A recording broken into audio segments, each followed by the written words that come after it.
La muerte es sin lugar a dudas el último y más trascendental hecho que define nuestra propia existencia. A esta se les asocia unos complejos y determinados comportamientos vinculados a la percepción cultural que tenemos sobre la misma. La presencia de la muerte como un elemento cotidiano estaba directamente influenciado por las altas tasas de mortalidad, y es que la parca en Canarias siempre estuvo muy presente, viviendo esta situación desde la más dura normalidad. Incontables fueron los años de sequía en los que les precedía el hambre, sin olvidar los constantes azotes epidémicos como los brotes de fiebre amarilla, tifus, escarlatina o cólera. La muerte no distinguía de clases sociales ni de edades entre la población, pero esta sí que lo hacía a través de los diferentes ritos y ceremonias que se le ofrecían al difunto en virtud de su condición social. El número de misas asignadas, el boato del cortejo fúnebre, la sepultura o el toque de campanas definían y distinguían el estatus, la edad y el sexo del finado. La actitud ante la muerte ha experimentado y sigue hasta nuestros días cambios trascendentales que modifican las normas y la imagen que tenemos sobre la misma. El concepto de infancia dista mucho del que tenemos en la actualidad, siendo escasos los momentos para el juego y determinados estos sobre todo por el propio contexto socioeconómico del infante. Muchos de aquellos que sí se lo podían permitir jugaban distraídamente en las plazas y calles hasta el ocaso del día 1 de noviembre, momento en el que aprovechaban para ir de puerta en puerta, tocando a la vecindad bajo la pregunta de ¿hay santos? Y cuyo premio no era otro que los frutos de temporada como almendras, naranjas, castañas, nueces o higos pasados.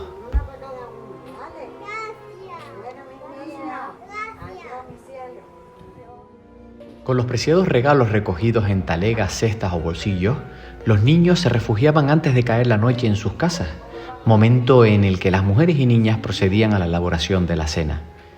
La comida de ese día estaba directamente asociada a los productos de la época y de la zona, determinada como es lógico también por la propia condición social. Castañas asadas, nueces, piñas, manzanas o naranjas entre tragos de vino dulce o anís en las familias más humildes y entre las más distinguidas, una repostería más elaborada como huesos de santos o buñuelos, acompañados de otro tipo de licores y bebidas alcohólicas,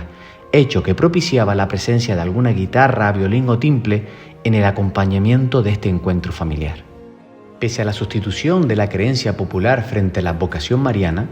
lo cierto es que el culto en Canarias a las ánimas benditas y errantes ha estado siempre presente en la cultura popular de nuestros mayores, manifestándose de una manera más férrea durante los primeros días de noviembre, siendo el día 1 día de todos los santos y el día 2 de los fieles difuntos. En esta noche tan especial era cuando se daba el ambiente más propicio para el relato de cuentos e historias que hablaban de luces, de mujeres en los caminos, apariciones y de ánimas errantes que se manifestaban ante los vivos.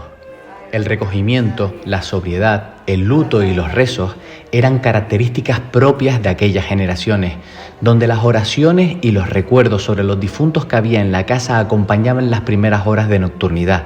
en las que se encendían tantas lamparillas, también conocidas como mariposas, como difuntos hubiese en la familia, manifestándose incluso la creencia popular de que según fuese el propio crepitar de la llama, sería el estado en el que se encontraba el alma del finado. Las viviendas no siempre quedaban cerca de las parroquias o dentro de los ámbitos urbanos, siendo normal que el desplazamiento por caminos y veredas se hiciera descalzo, poniéndose el calzado al llegar a las proximidades de estos entornos con la única finalidad de no manchar o estropear innecesariamente una prenda que hasta hace no mucho era un bien privativo. Durante la madrugada del día 2 de noviembre, festividad de los fieles difuntos, las mujeres bajo el sempiterno luto y algunos hombres se encaminaban a las celebraciones eclesiásticas del alba. Las campanas llamaban a misa como cada día, apareciendo en escena un sonido peculiar proveniente de unas pequeñas campanas de mano denominadas como esquilas de las ánimas y que se tocaban exclusivamente durante ese día.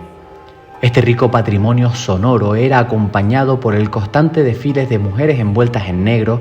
y hombres con brazaletes o botones de este color, como escasos elementos que manifestaran su estado de luto, ya que no estaba bien visto que los varones externalizaran el dolor de la muerte, una costumbre esta, la de vestir de negro, que no aparecerá hasta el siglo XIX.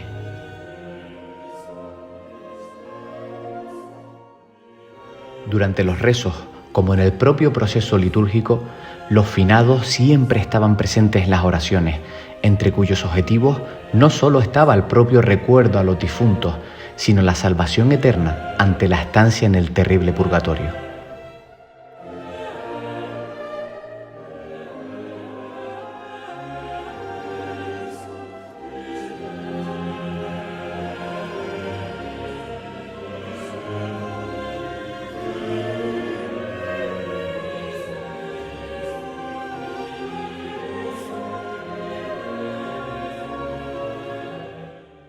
A la conclusión de la misa y tras los saludos y conversaciones de rigor, las mujeres se encaminaban hacia los cementerios, a veces acompañadas por familiares o amigos y otras en la más estricta soledad de la pena y el dolor.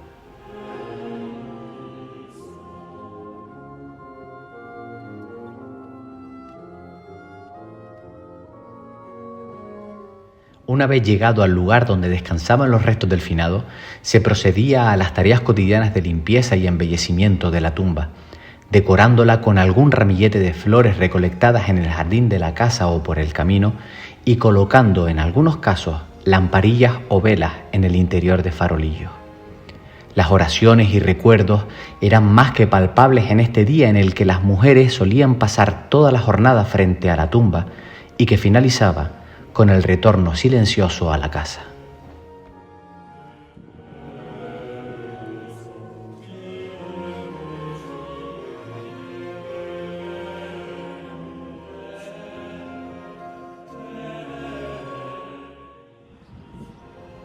Unas vivencias ya convertidas en tradiciones que nos hablan de una manera muy distinta de entender la muerte. Hoy esta parece estar más distanciada de nuestra propia realidad, casi llegando a despreciarla. El descanso eterno como ese tránsito entre lo visible a lo invisible ya no se trata de una separación lenta externalizada en el dolor y el luto, sino que ha pasado a convertirse en un puro trámite legal y social gestionado por empresas y seguros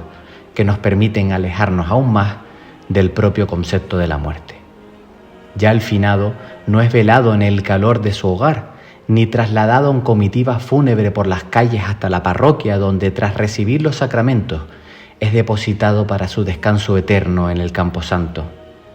Hoy su descanso, o más bien el de los vivos, se realiza en instalaciones que facilitan a estos últimos un espacio donde incluso ya el difunto no es llevado hasta el cementerio, sino que será depositado en el interior de una urna. La incineración ya es a día de hoy la opción más demandada por propios y familiares ante la inevitable llegada de la muerte.